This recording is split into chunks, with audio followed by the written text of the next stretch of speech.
Os irmãos que serão ordenados hoje não são ordenados para então finalmente servirem.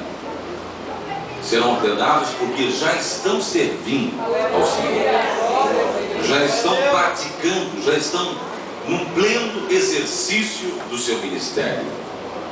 Nós não temos hoje selecionado, separado teóricos da vida cristã, mas pessoas que de fato estão praticando e estão vivendo na essência esse compromisso diário.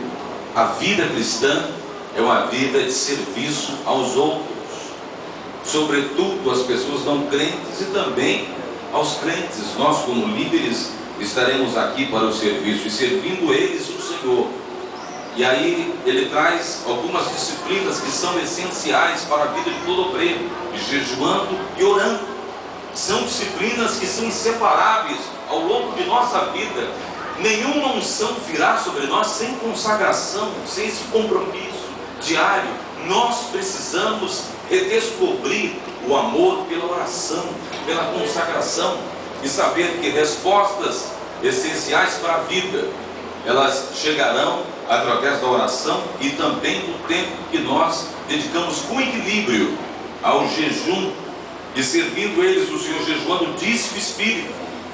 O Espírito Santo, ele é a pessoa que Deus separou para dirigir, para governar juntamente com os pastores a igreja do Senhor Jesus. Uma igreja sem o Espírito Santo é como um rio sem peixes. Uma igreja sem o Espírito Santo é como um jardim sem flores. Uma igreja sem o Espírito Santo é como uma mãe sem filhos.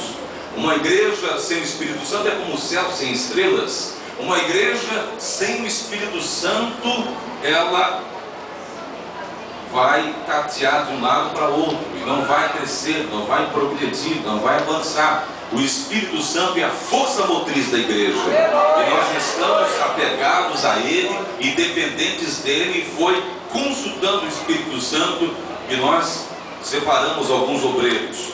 O verbo separar para mim é muito forte aqui, quando ele diz separai-me, vírgula, agora você vê que tem uma vírgula, separai-me, separação. A palavra santidade significa separação. Santo é separado. Uma pessoa que foi separada. Você não está sendo separado para ser separado da sua família, para ser separado dos seus amigos.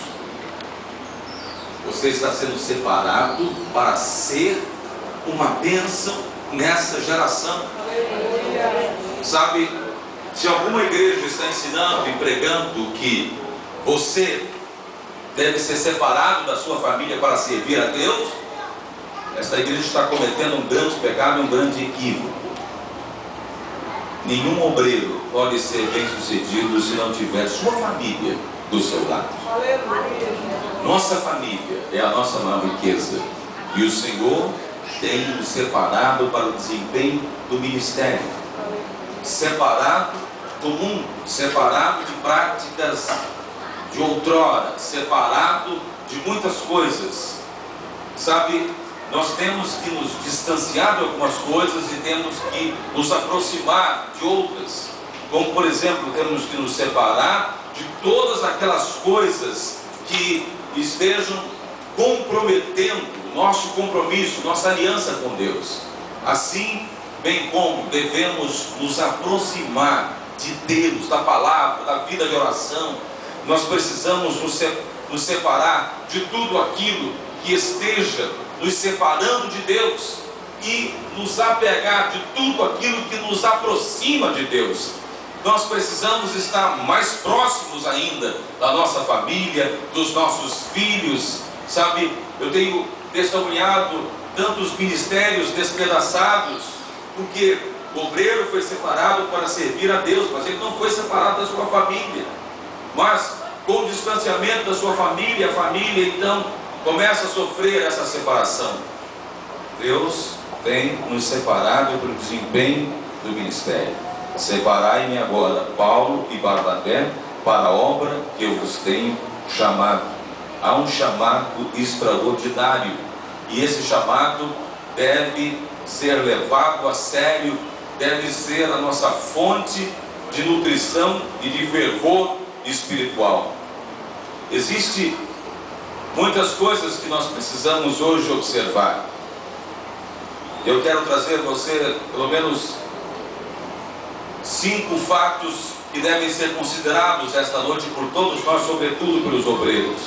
Primeiro, é preciso encontrarmos a cura contra a doença da ausência de perspectiva. Quando nós perdemos a perspectiva, a nossa visão fica turva. Nós não temos motivação, porque olhamos para frente e não conseguimos ver futuro. Não conseguimos nos sentir um obreiro de futuro. Nós não conseguimos vislumbrar o que Deus está trazendo para nós. E quando isso acontece, isso compromete de uma forma muito considerável o desempenho do nosso ministério.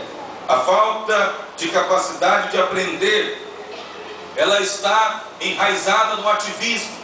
O ativismo ministerial é um grande perigo para o obreiro, porque o ativismo, ele tira o obreiro do tempo de comunhão, de consagração com a palavra e também do tempo com a sua família. Nós temos que ter cuidado com o ativismo, porque pode chegar um tempo, em função do ativismo, de tantas atividades, de nós nos sentirmos vazios. Por quê? O ativismo está sugando o nosso tempo de crescimento, nosso tempo de abastecimento, nosso tempo para buscar a renovação, para buscar mensagens novas, para buscar a palavra, para ler, para estudar, para meditar, refletir, para ter um tempo para si mesmo. É preciso nós estarmos atentos a isso.